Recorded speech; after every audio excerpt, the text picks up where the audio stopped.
everyone, I'm here today with a very special announcement.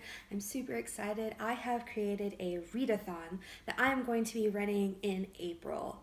This Read-A-Thon is inspired by creature feature movies and books, so creatively it is titled the Creature Feature Read-A-Thon. This Read-A-Thon will feature a group book, Twitter sprints, and a bingo board full of reading challenge prompts type things. All of these prompts are based on things that you might find in a creature feature.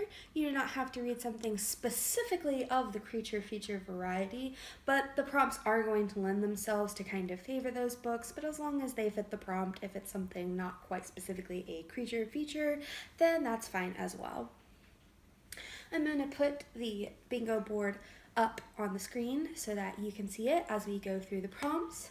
Before I get started, I will let you know that I'm still taking suggestions for the group book. I will be putting a poll up on Twitter sometime in early March so that it can be done by mid-March and everybody has time to get the book. The only requirement for suggestions is that the book has to fit at least one of the prompts on the bingo board.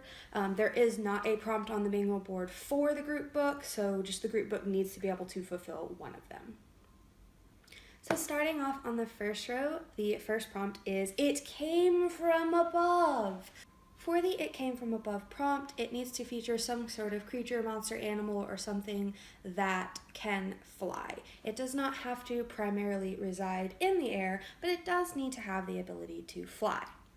Following that, we have "the depths below," and for that, it needs to feature some sort of creature and or monster that either originates from or primarily resides in a body of water. You do not have to limit this to an ocean or sea, like large bodies of water like that.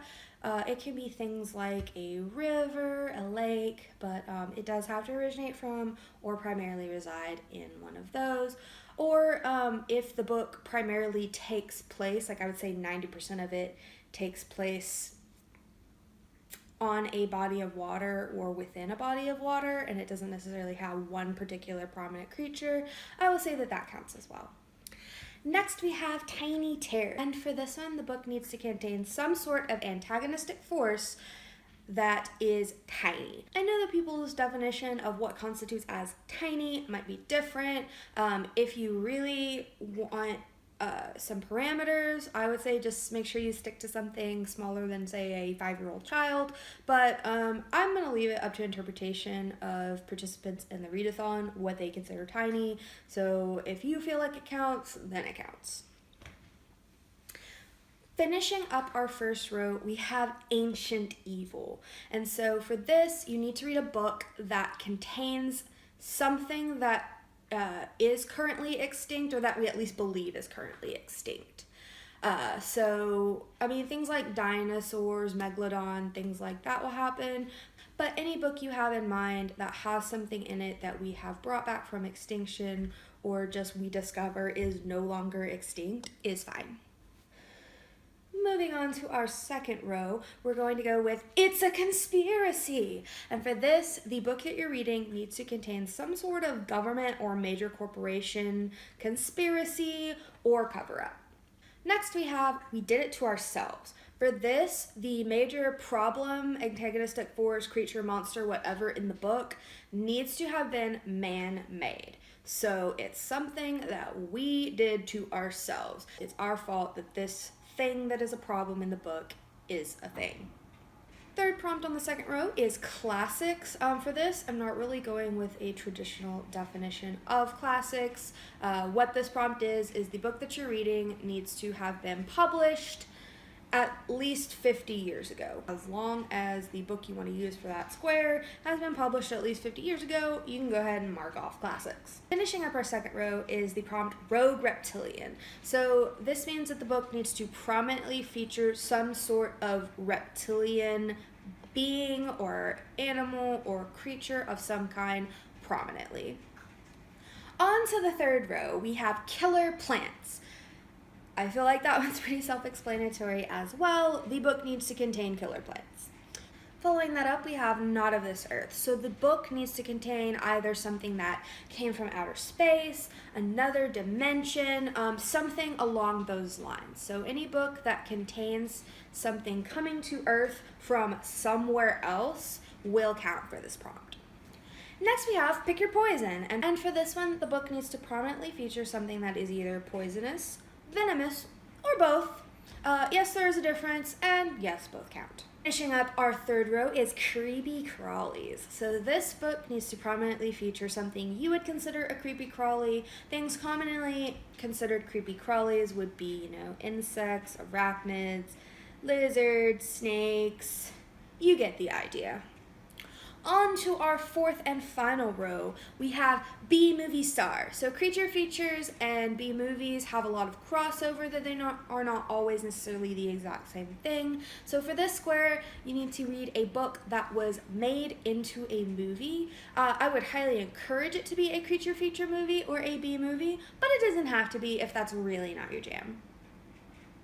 Next we have I Have Become the Monster. So for this one, a human being in the book needs to be transformed into something that you would consider monstrous. Either a straight up monster, some kind of terrible cosmic horror, something like that. I'll leave it up to interpretation, but it needs to go from human to monstrous thing. And next we have giants, like tiny terrors. I'll leave it up to you which you consider to be giant, but things that would generally be considered giant in the creature feature realm would be King Kong, dinosaurs, giant anaconda, mega croc, kaiju, stuff like that. When we're talking about the scale, it doesn't have to be one of those things specifically, but it needs to feature something prominently in the book that is alive and giant. And our last prompt is kind of my favorite. When I was coming up with prompts, this was one of the first ones that I was like, I need to fit this in somehow, and that is no one ever listens to the expert. If you are a fan of creature features, B-movies, a lot of general sci-fi movies sometimes too, disaster movies as well, you know what this is. For this one, the book needs to include the ignored expert prompt. If you don't know what that is, it is, there's some sort of expert in the book, usually a scientist, doesn't always have to be, and they kind of see whatever bad thing is about to happen coming, and they try to warn everybody, and everybody ignores them. So a lot of times, if everybody had not ignored the expert, the whole badness of the movie or book could have been avoided. So any book that contains this ignored expert trope will count. So those are all of the prompts for the bingo board. You can double up on prompts if you want. I know 16 is a lot of books. I don't care if people double up on prompts, and I really don't think you should feel bad about doubling up on prompts. So if that's something that you want to do, go for it. If you want the extra challenge of doing one book per prompt, then go for that as well. As I said at the beginning, this read-a-thon will run the entire month of April. I know that a lot of people tend to plan their read-a-thons for much shorter periods of time, but I didn't want people who maybe read slower or are like me and kind of read in bursts where they'll kind of get busy or have bad depression days and not read for a while and then jump back in and then read the bunch and stuff like that. So I wanted to give people lots of time so that they could really enjoy this and not feel any kind of pressure. I want this to be something really fun. Once again, if you would like to suggest a book for the group book, you can either comment it on this video or go check out the Twitter page. The bingo card and a write-out of all of the prompts is on that Twitter page, and there is also a tweet where you can comment under any suggestions, and that will be where I'll be running sprints and running the poll for the group book. I hope that you will join me on this little creature feature reading adventure, and I will see you soon.